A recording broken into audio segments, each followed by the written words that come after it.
Good evening, everyone. We're glad to see you back in your place here and all ready to go. Is the microphone on? Can you hear very well? It's not on.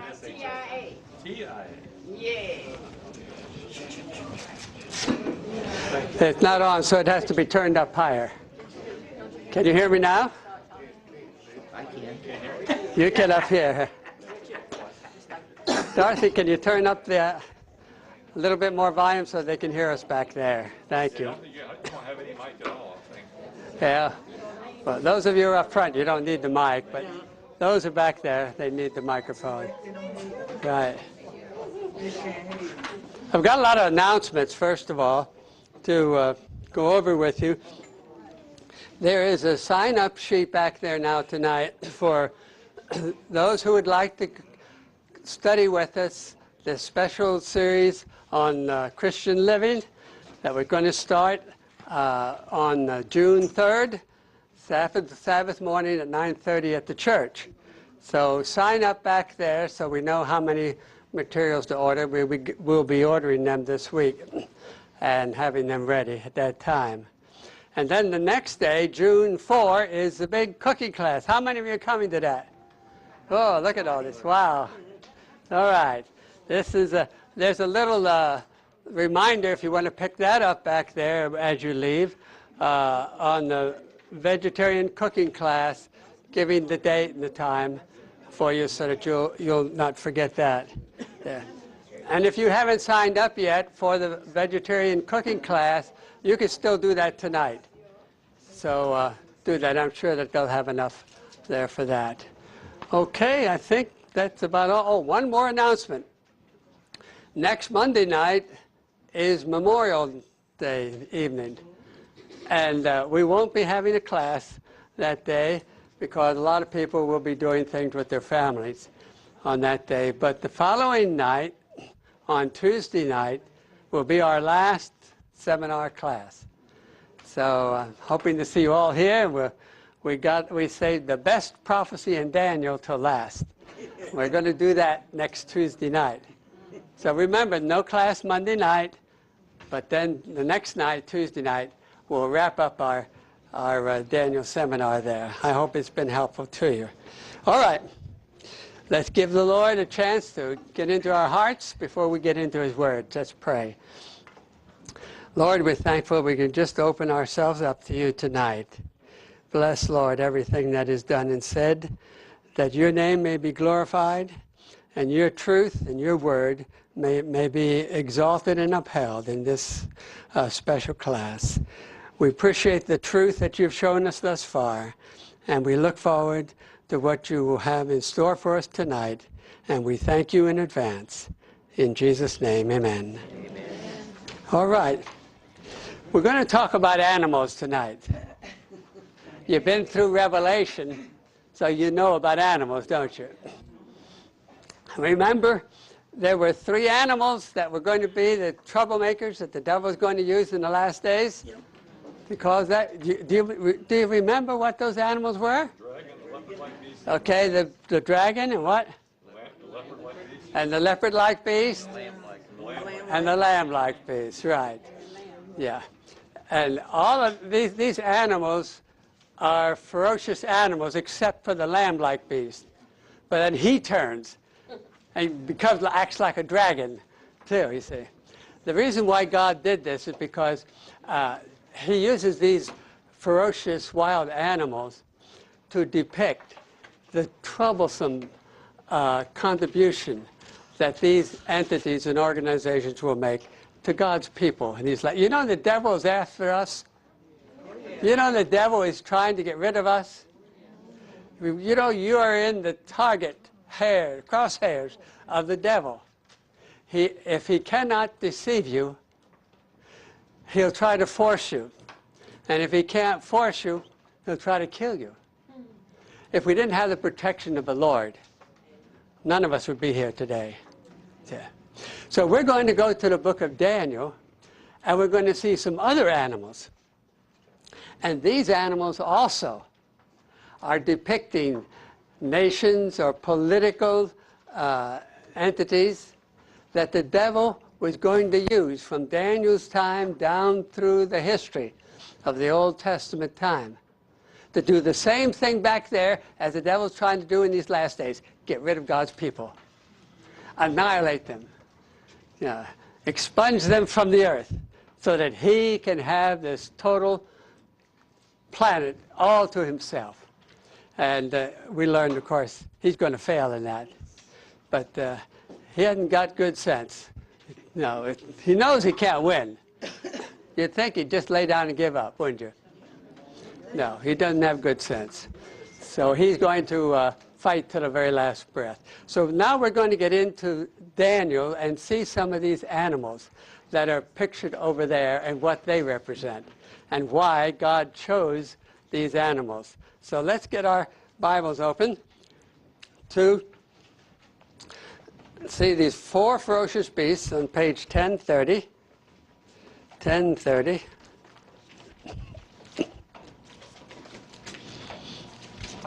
And we're going to read in chapter 7 there, verses 15, 16, and 17. Let's read that. I, Daniel, was grieved in my spirit within my body, and the visions of my head troubled me. I came near to one of those who stood by and asked him the truth of all this. So he told me and made to me the interpretation of these things. Those great beasts, which are 4 kings, which shall arise out of the earth. So Daniel's going to be shown 4 animals, wild animals, ferocious beasts. And the angel told Daniel that these animals are not real animals, but they're symbols. Symbols of what? 4 kings, or kingdoms, 4 nations. Yeah, 4 nations that will rise up out of the earth.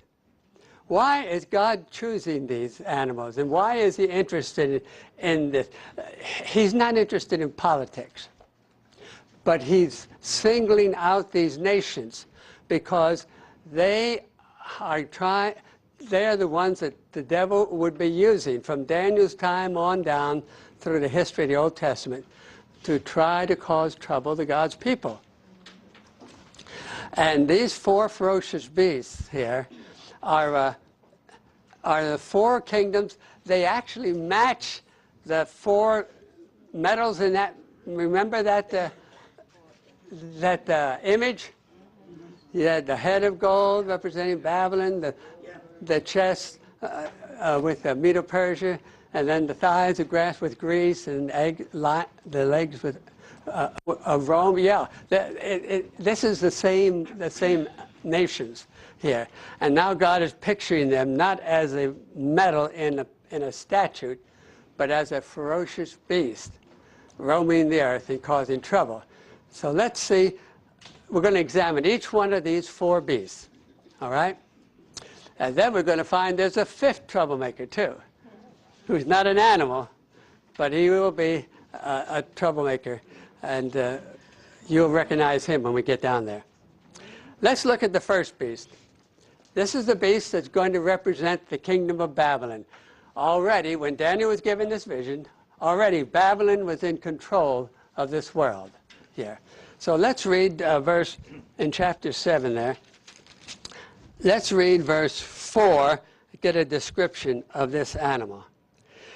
The first was like a lion and had eagle's wings. I watched till its wings were plucked off, and it was lifted up from the earth and made to stand on 2 feet like a man, and a man's heart was given to it. So now this first animal is, what did it look like to Daniel? Okay, this is the one that is a lion, and a lion with some eagle's wings on it. And this was to represent the kingdom of Babylon. Do you know that the ancient kingdom of Babylon used a lion as one of its main animal, what do they call these animal icons for their nation? well, not a mascot, but yeah, yeah. What is the animal that represents the United States of America? Eagle. What's the animal that represents Russia? Icons. Icons. That's sort of like an icon. Yeah, something like that. It's the official animal of the country. Now, when you read these animals in the Old Testament, you can't put the meaning of the modern meanings of the countries today. See, because we're going to see today what country uses a lion? England. Great Britain. Yeah, but Great Britain didn't exist back there in Daniel's day. So these are different meanings to these animals, okay?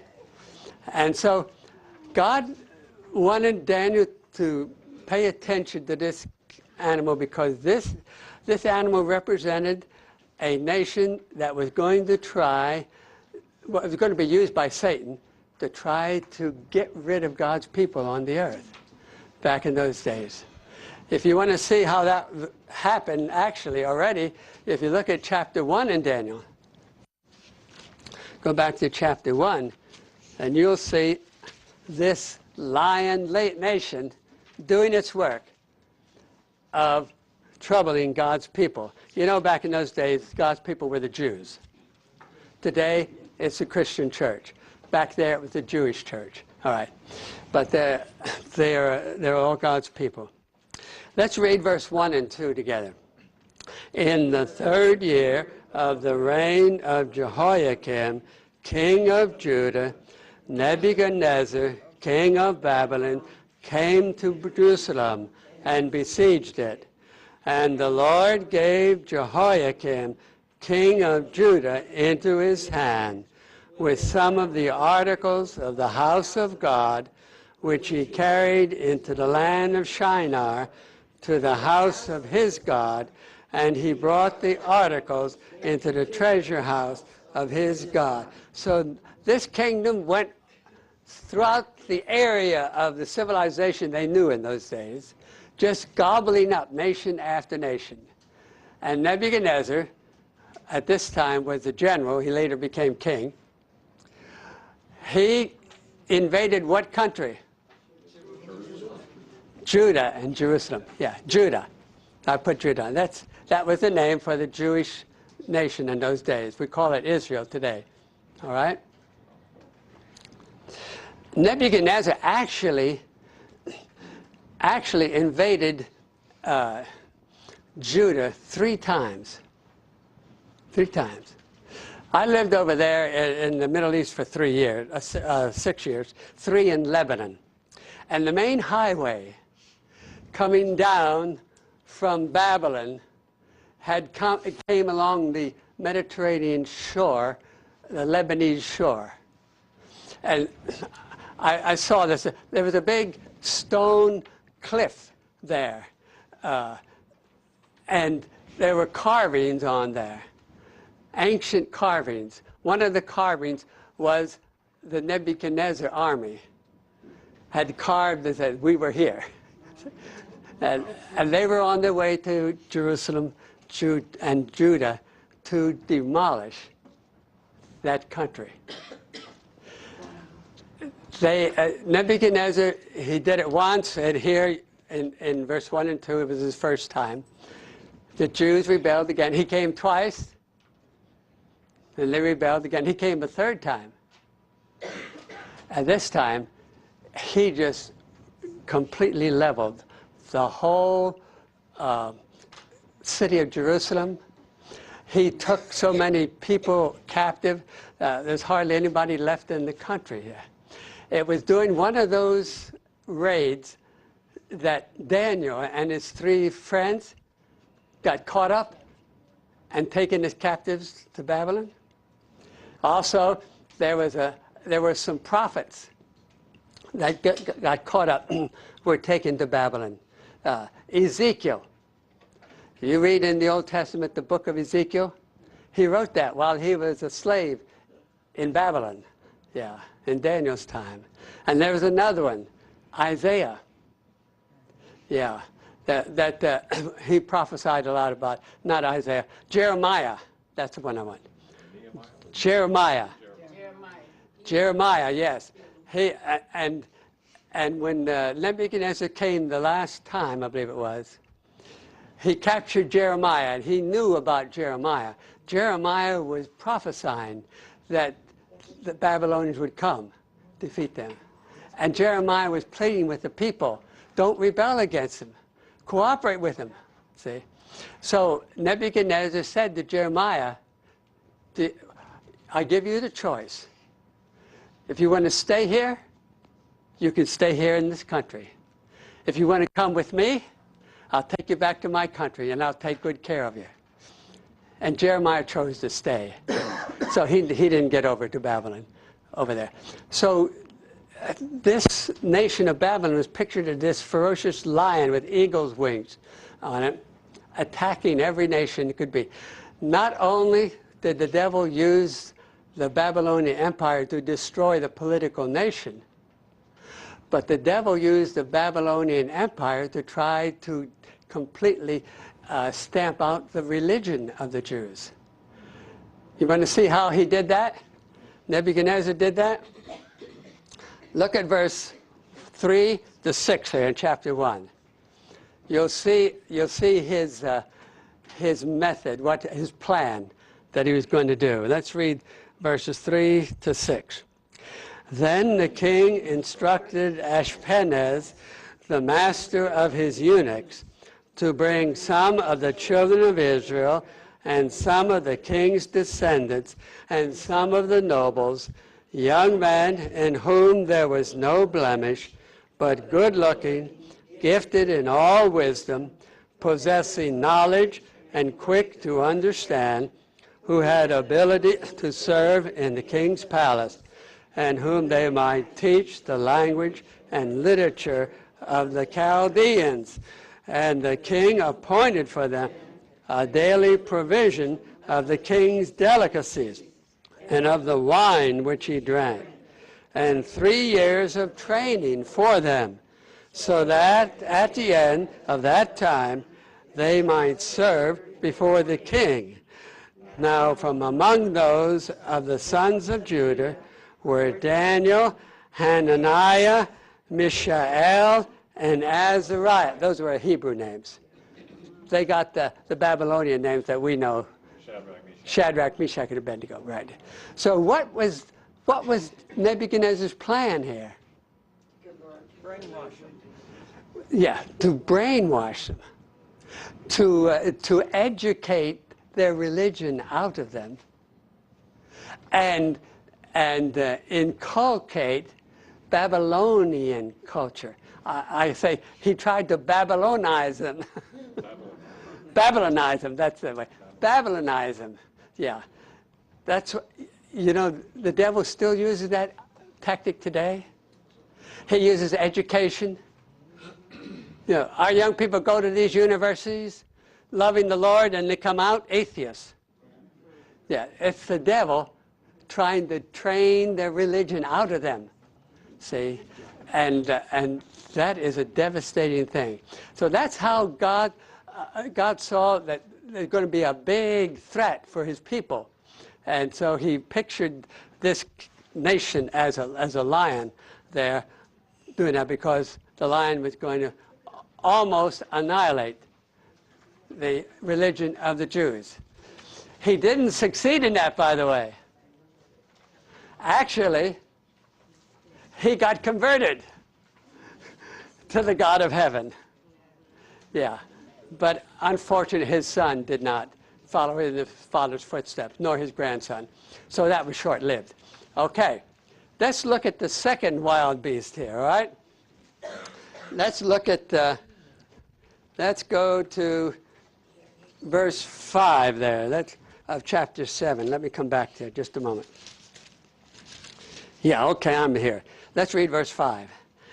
And suddenly another beast, a second like a bear. It was raised up on one side and had 3 ribs in its mouth between its teeth.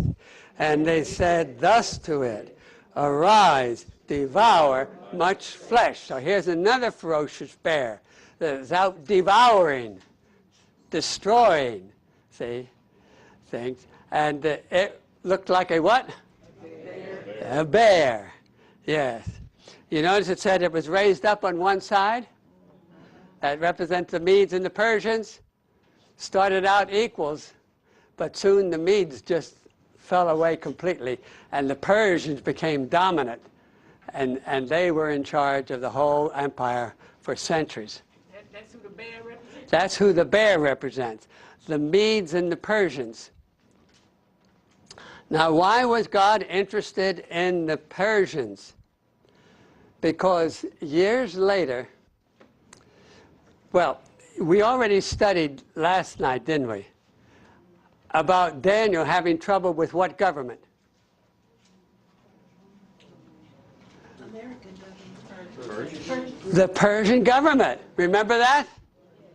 The governors, manipulated the king into having this law. Nobody in the kingdom can pray to anybody for 30 days. Now, that was just trouble for Daniel. But later on, after that, many years later, the Persian Empire was still totally in control of the world. The Jewish people almost were completely annihilated, or attempted to be annihilated. That's the story of Esther. You know the story of Esther? Yeah. Her uncle, Mordecai, and he wouldn't bow down to this Persian Persian political leader, Haman. Remember that? And Haman got the king to pass a law to get rid of all of these people. Do you know why he said to the king they should get rid of them? Because they have a different religion than us. And they will not obey our laws, O king. We need to get rid of them. They're troublemakers for us. See? The Jews wanted to be commandment keepers. And they were completely maligned and misrepresented to the government. And then this special interest group convinced the government to make laws to outlaw these people and actually exterminate them. Let's go over to Esther. Let's find that, 567:9. We're going to read a little bit in it. When you go home tonight, you might want to read that whole book. It's very interesting. 569. 569. And chapter 3, let's read verse 5 and 6 there together. When Haman saw that Mordecai did not bow or pay him homage, Haman was filled with wrath, but he disdained to lay hands on Mordecai alone, for they had told him of the people of Mordecai. Instead, Haman sought to destroy all the Jews who were throughout the whole kingdom of Ahasuerus, the people of Mordecai. So, what did Haman try to do? It was going to be genocide. Genocide. To destroy all of God's commandment-keeping people in one day of slaughter there. That's how he manipulated things to go that way. And you have to go home and read that whole book. It's a fascinating story. What Haman did not know, that God is working ahead of time. That's why you be careful what you plan for somebody else, because it might just be for you. That's right. Be careful what you plan for somebody else, because God's a step or two ahead of you. And he had arranged for Mordecai's niece to be actually taken into the palace. She became the queen, the king's wife. Nobody knew that she was a Jew. See? So when this happened, you see, God used her, and she went in and she played with the king, and the king was horrified to see that he was duped, by these people who hated the religious people in in his kingdom here. And eventually Haman himself was hanged on the same gallows he planned for Mordecai. There. So God looks over his people. He takes care of them. And even in the Persian Empire, the Lord was working ahead of time, represented by that bear, ferocious bear, you know, going out to destroy a lot of people. But he did not destroy God's people. And the story goes that the king, he couldn't cancel the law because the law of the Medes and Persians is what? Is infallible, yeah. So he said, he passed another law saying that all the Jews have permission to band together all throughout the empire and to fight for their lives if anyone tries to harm them. And it was a great victory for the Jews in those days. You know, to this very day, they're still celebrating that day. They have a Jewish holiday today for that. So, anyhow, that's the second ferocious beast, the bear, representing the Persian Empire. Now there's the third one. So let's go over to Daniel again and find what the third one is. Let's go back to Daniel, chapter 7. Read with me verse 6, and we'll see the third animal here. After this I looked, and there was another like a leopard, which had on its back 4 wings of a bird. The beast also had 4 heads, and dominion was given to it. Now, we learned in our study of that image that the chest arms of silver represent the Medes and the Persians, but then the next metal down was the bronze, representing what kingdom? Greece. Greece, who would conquer the Persians, right? So this animal represents Greece here. It was a leopard.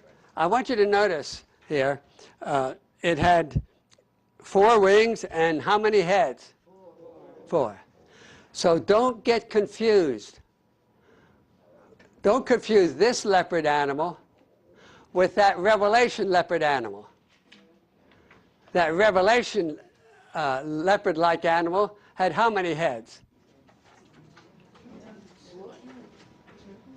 10. It had 7. 7. Yeah. This one had 4. See. So this is a different, they both look like a leopard, but they represent different. You see that? So now we got lions, tigers, and bears. Yeah. We have here lions, bears, and leopards. Yeah, lions, bears, and leopards. Okay? Lion represents what country? Babylon. The bear represented what country? Medo Persia. And now this leopard? Greece. Gotta remember that, because you may need that before the night's over here.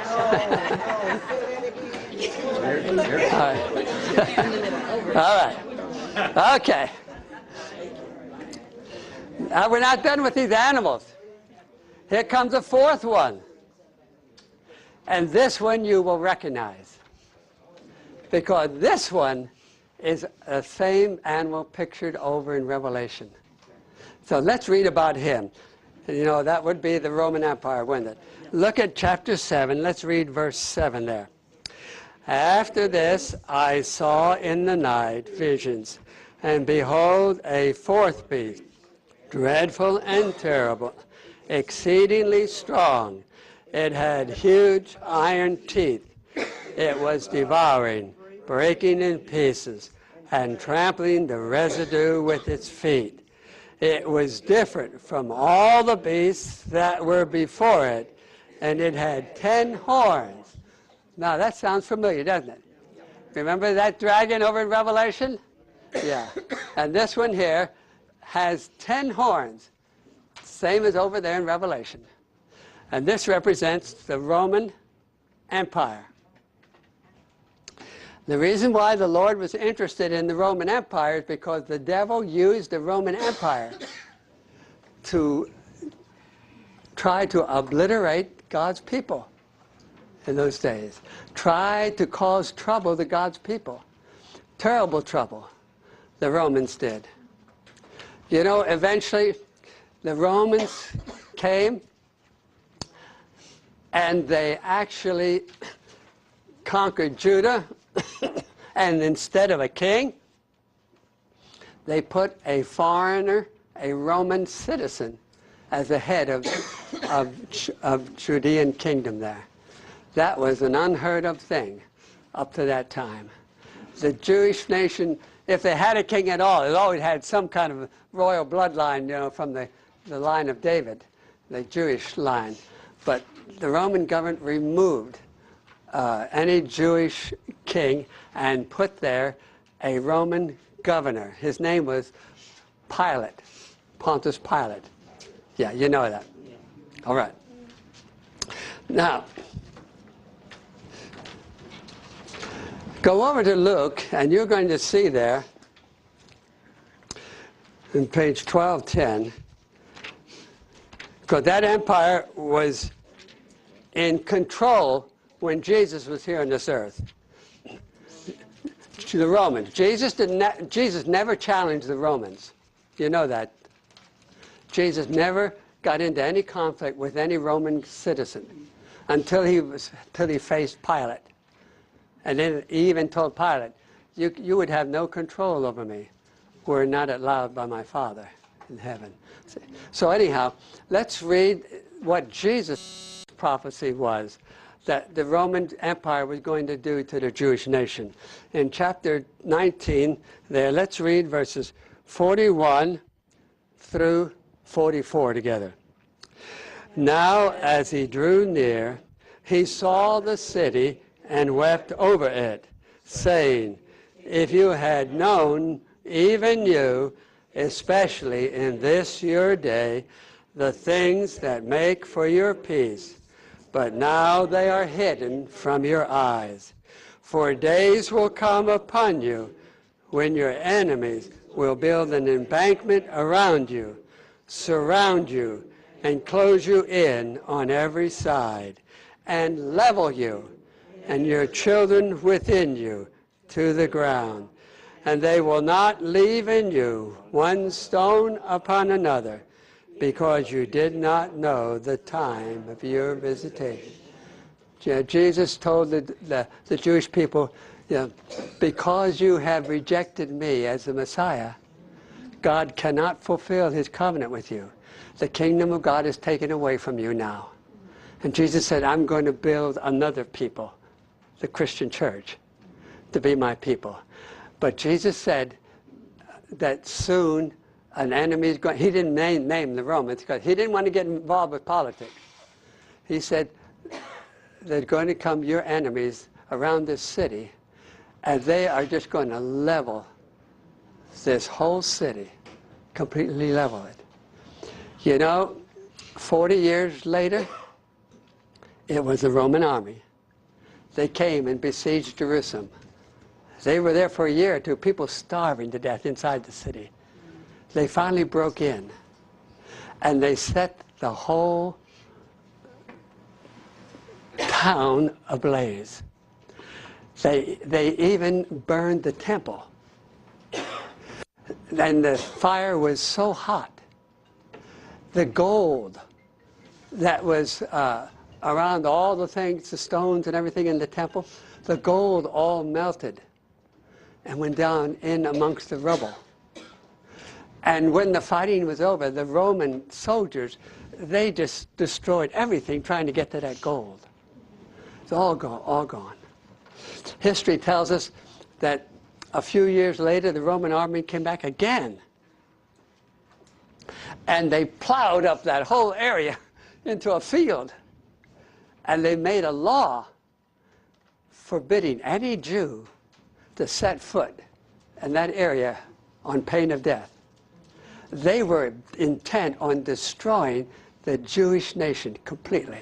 See, that's why Jesus said, you know, that this is going to happen to you because you did not accept the Messiah's visit here to this earth. You know, when we don't accept Jesus, we lose everything. Christ is alone, you know, our hope here. And we can't put our trust in anybody else, can we? That's right. If I had some time here, I'll see. Let me do that. I'm going to take you over to an interesting prophecy over in Daniel. I'm sorry. I put up there the answer. They're going to level it to the ground. Jesus said that the city is going to be leveled to the ground. And Jesus was actually explaining a prophecy from Daniel to them. We're going to study it in detail on Tuesday night, but I want to give you a little insight. Go over to Daniel chapter, let me get it for you, chapter 9 of Daniel. I'll give you a page here. Chapter 9. 1032. 10. Yeah, let's go to chapter 9, page 1033. I want you to notice that this is a prophecy given Daniel. We're going to study it on Tuesday night in detail.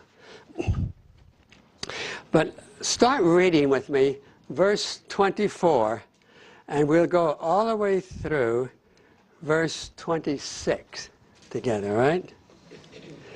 70 weeks are determined for your people and for your holy city to finish the transgression, to make an end of sins, to make reconciliation for iniquity, to bring in everlasting righteousness, to seal up the vision and prophecy, and to anoint the most holy. Stop there for a moment.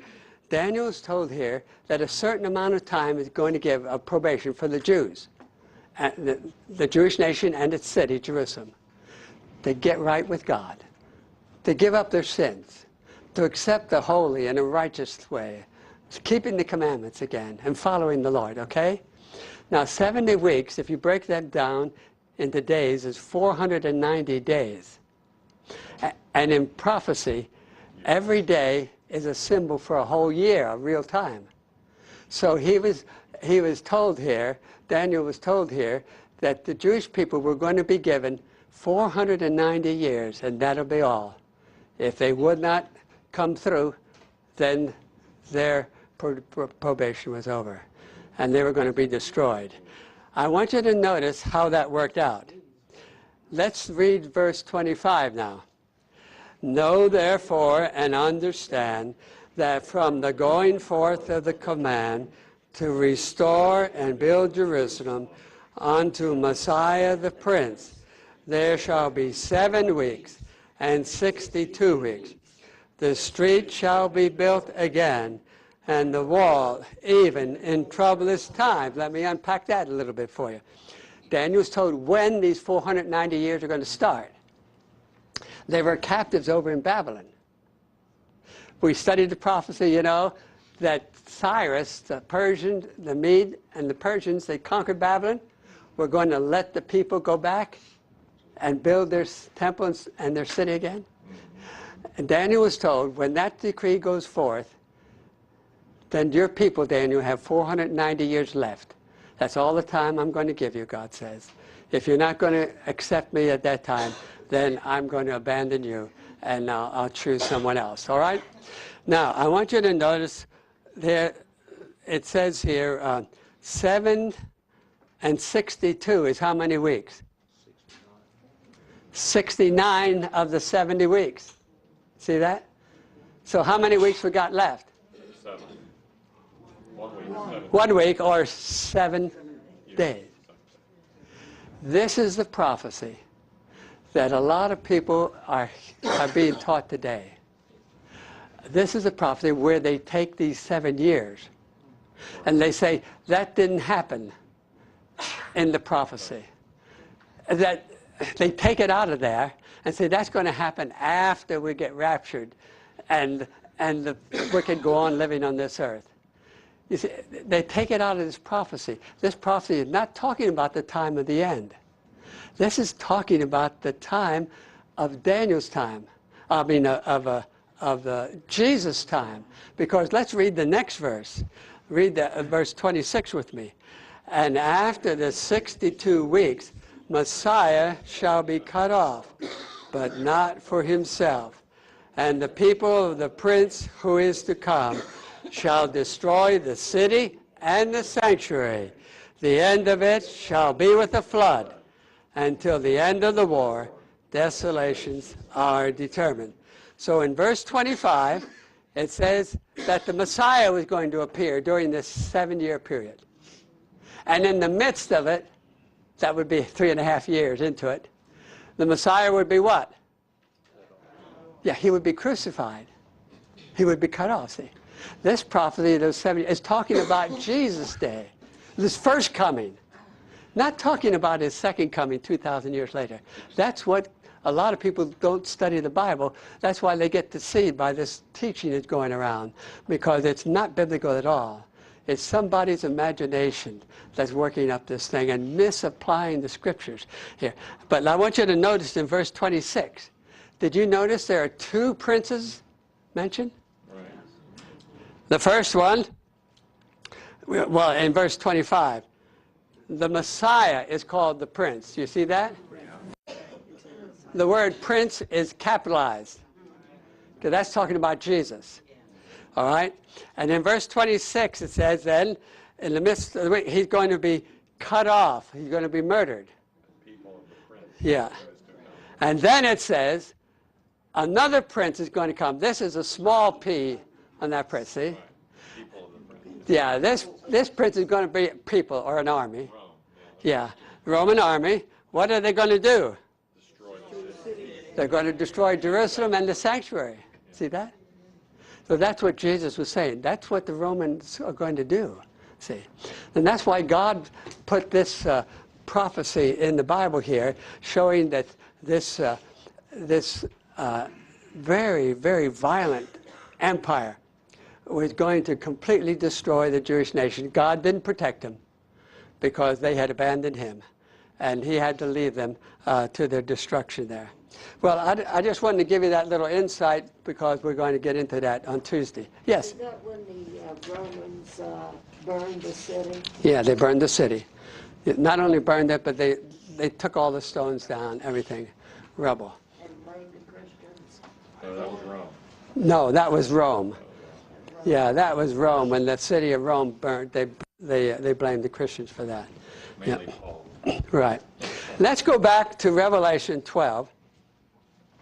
And let's read chapter 12, those familiar verses there. Verse 13 to 16. Okay? Is that the one? Yes, 13 to 16. Now when the dragon saw that he had been cast to the earth, he persecuted the woman who gave birth to the male child. But the woman was given 2 wings of a great eagle, that she might fly into the wilderness to her place, where she is nourished for a time and times and half a time from the presence of the serpent. So the serpent spewed water out of his mouth like a flood after the woman, that he might cause her to be carried away by the flood. But the earth helped the woman, and the earth opened its mouth and swallowed up the flood, which the dragon had spewed out of his mouth. Now the dragon represents what nation? Rome. That's the Roman Empire. Yeah, the Roman Empire. And when it couldn't destroy Christ, it tried to destroy who? The Jews, the church. The woman, which represents, Christ. no, the woman represents Christ's church, the bride of Christ, the bride. Yeah. That's what we learned, wasn't it? That the dragon was going to not only try to destroy Christ, but if you want to put with that answer, his followers, Christian church, you could add that to there also. Now, you know that the Roman Empire never tried to bother the literal mother of Jesus, Mary. This is a symbol depicting Christ's new church, and the Roman Empire was used by the devil to try to annihilate that whole religion. That's when we learned in Revelation how they would bring these Christians into an arena and turn loose the hungry lions in there, and that was their Saturday night entertainment, to watch that. That's as bad as television on Saturday night today. Yeah, terrible violence. Terrible, utter terrible there. Okay. But those are 4 animals that are going to be troublemakers. They have all happened already, haven't they? Right. Now, if you go back to Daniel, there's a 5th troublemaker. And you start to recognize this one too. Go back to chapter 7 of Daniel on page 1029. And I want you to read with me this special verse, verse 8 together.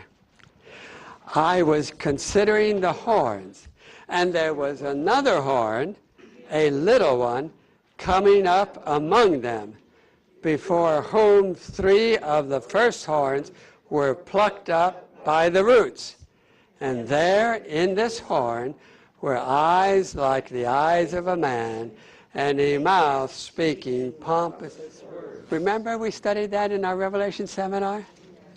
Remember that depicts an entity that would grow out of this Roman dragon, the Roman Empire, and would be the dominant one and would be religious, speaking blasphemous words. And we call that the Antichrist. Yeah, the Antichrist. This is depicting what is going to happen in these last days. And we learned that instead of a little horn in Revelation, the Antichrist was pictured as a what? A leopard-like beast, given the same description as this little horn did. So we know there's one and the same thing, talking about the same entity, the papacy, that's going to get that did get a deadly wound and is going to be revived in these last days. And the United States, the lamb-like beast, is going to try to help it to dominate the world with its religion. And of course, since they advocate Sunday, then that's going to put commandment keepers, in a time of trouble that we're going to have. What will this power succeed? Will this power succeed in annihilating God's people? Let's see. Let's read verse 21. Verse 21, let's read that together. I was watching, and the same horn was making war against the saints and prevailing against them. So how would this horn succeed? It says it would what? It would prevail against them. Or over in Revelation, it says it would make war and overcome them. Yes. That is, it would cause God's people trouble. But would it annihilate God's people in these last days? No. You come through Revelation seminar, you should know that.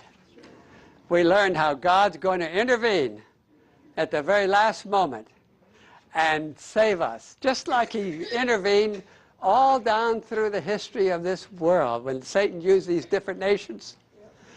At the last moment, God came in. At the last moment. Someone said, God is sometimes late, but never too late.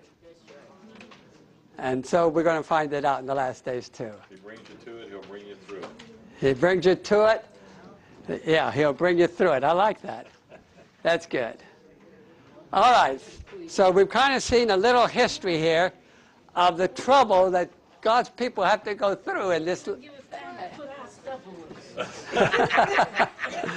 right. Now it's time for me to do a little troublemaking here with a quiz. All right. Let's see how much you can remember from the lesson here tonight. All right. Now here are the answers. These are the different troublemakers that we learned about. The papacy and Babylon and Rome and Persia and Greece. Learned all about them.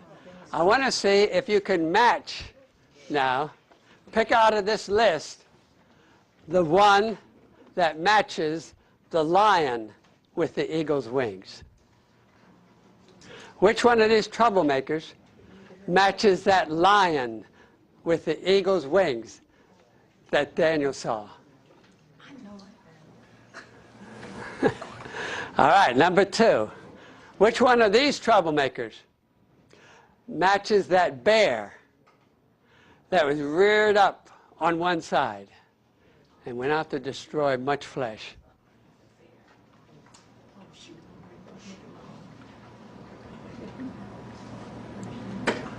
Okay. And number 3, which one of these troublemakers in that list matches the leopard with the 4 wings and the 4 heads?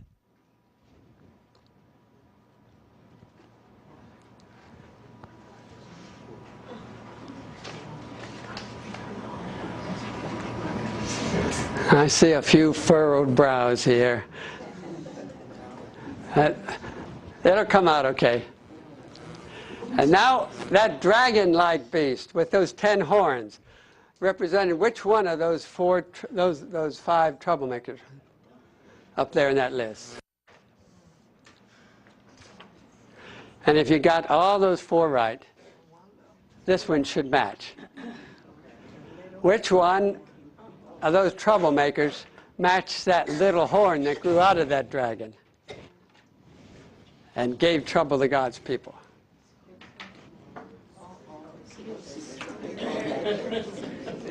All right, let's see how you do. There's number 1. The lion with the eagle's wings represented which one? Babylon. That's right, Babylon. So that would be B for Babylon, okay?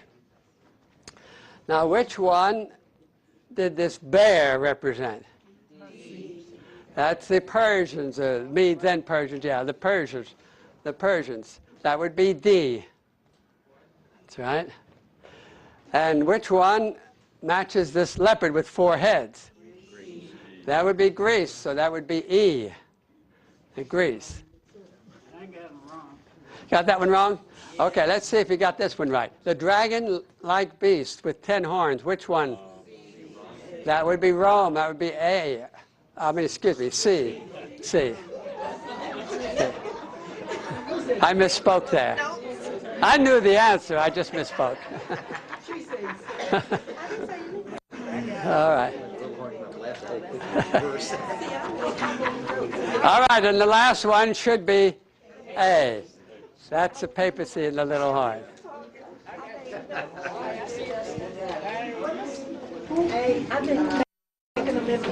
The papacy, that's the Roman Catholic Church. Yeah. All right.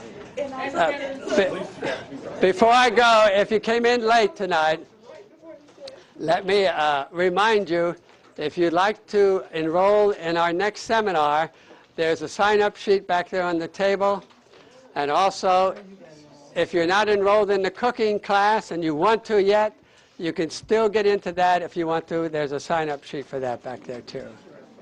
Let's have a word of prayer before we go. Lord, you've looked down through the course of human history. You've seen all the trouble that Satan has caused. And you arranged ahead of time to take care of your people. We know, Lord, that you will do the same in these last days. You have not failed your people yet, and you will not in these last days. So we put our trust in you, and we know that soon we will see the hand of God in a marked and singular way, rescuing us from all trouble and all anxiety and stress in this world, and taking us off to that wonderful kingdom. So come quickly, Lord Jesus, and make that reality. We pray it in your name. Amen. Amen. Good night, everyone. Now, we won't see you Monday night, but it'll be on Tuesday night.